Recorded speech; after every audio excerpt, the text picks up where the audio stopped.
श्रीमद्भागवत महापुराण प्रथम स्कंध अध्याय क्रमांक 9। युधिष्ठिर आदि का भीष्म जी के पास जाना और भगवान श्री कृष्ण की स्तुति करते हुए भीष्म जी का प्राण त्याग करना। श्लोक क्रमांक 38 के पश्चात।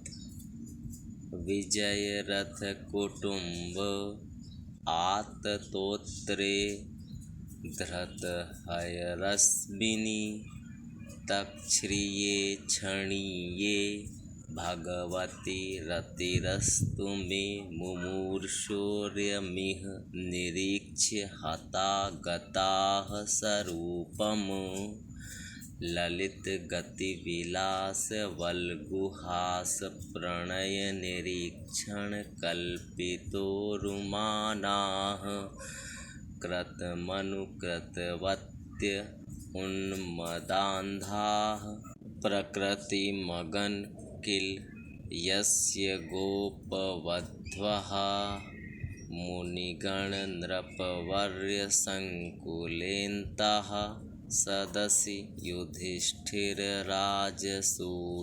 येषाम् अर्हणमुपपेद ईक्षणीयो मम दृशिगोचर एष आविरात्मा तमिमं हमजं शरीरभाजां हृदि धिष्ठितमात्मकल्पितानां प्रतिदृशमिव नैकधार्कमेकं समधिगतोऽस्मि विधूतभेदमोहः।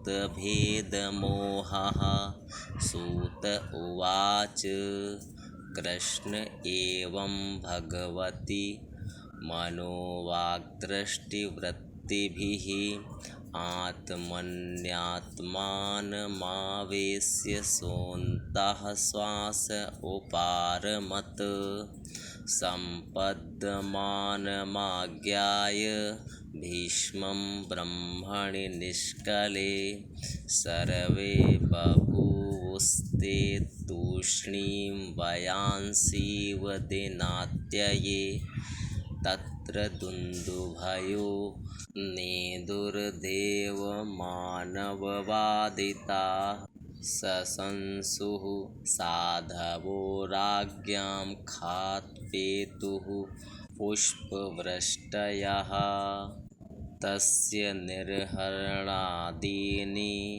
सम्परेतस्य भार्गव। युधिष्ठिरः कारयित्वा मुहूर्तं दुःखितोऽभवत् तुष्टुवुर्मुनयो हृष्टाः कृष्णं तद्गुह्यनामभिः ततस्ते कृष्णहृदयाः स्वाश्रमान् प्रययुः पुनः। ततो युधिष्ठिरो गत्वा सह कृष्णो गजाह्वयं पितरं सान्त्वयामास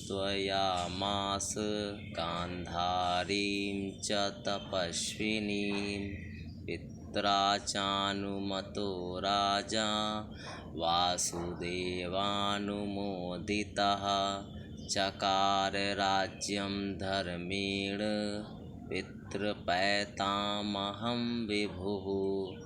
इति श्रीमद्भागवते महापुराणे पारमहंस्यां संहितायां प्रथम स्कन्धे युधिष्ठिरराज्य प्रलम्भो नाम नवमो अध्यायः। अर्जुन के रथ की रक्षा में सावधान।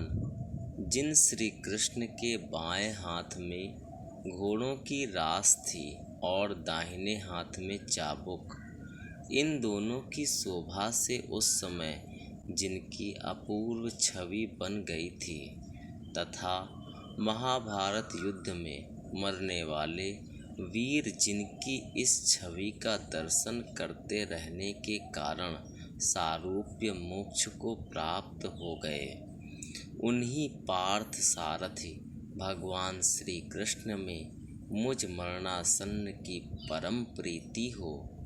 जिनकी लटकीली सुंदर चाल, हाव भाव युक्त चेष्टाएं, मधुर मुस्कान और प्रेम भरी चितवन से अत्यंत सम्मानित गोपियां रास लीला में उनके अंतर ध्यान हो जाने पर प्रेमोन्माद से मतवाली होकर जिनकी लीलाओं का अनुकरण करके तन्मय हो गई थी, उन्हीं भगवान श्री कृष्ण में मेरा परम प्रेम हो।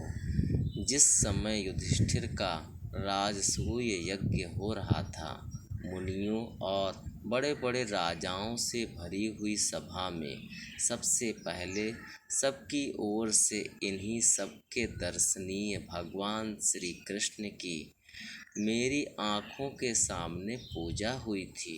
वे ही सबके आत्मा प्रभु आज इस मृत्यु के समय मेरे सामने खड़े हैं। जैसे एक ही सूर्य अनेक आँखों से अनेक रूपों में दिखते हैं, वैसे ही अजन्मा भगवान श्री कृष्ण अपने ही द्वारा रचित अनेक शरीरधारियों के हृदय में अनेक रूप से जान पड़ते हैं। वास्तव में तो वे एक और सबके हृदय में विराजमान हैं ही।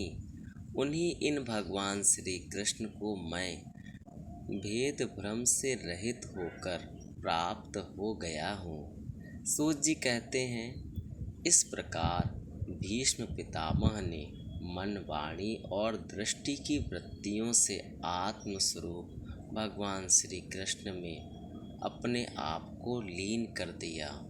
उनके प्राण वहीं विलीन हो गए और वे शांत हो गए। उन्हें अनंत ब्रह्म में लीन जानकर सब लोग वैसे ही चुप हो गए, जैसे दिन के बीत जाने पर पक्षियों का कलरव शांत हो जाता है।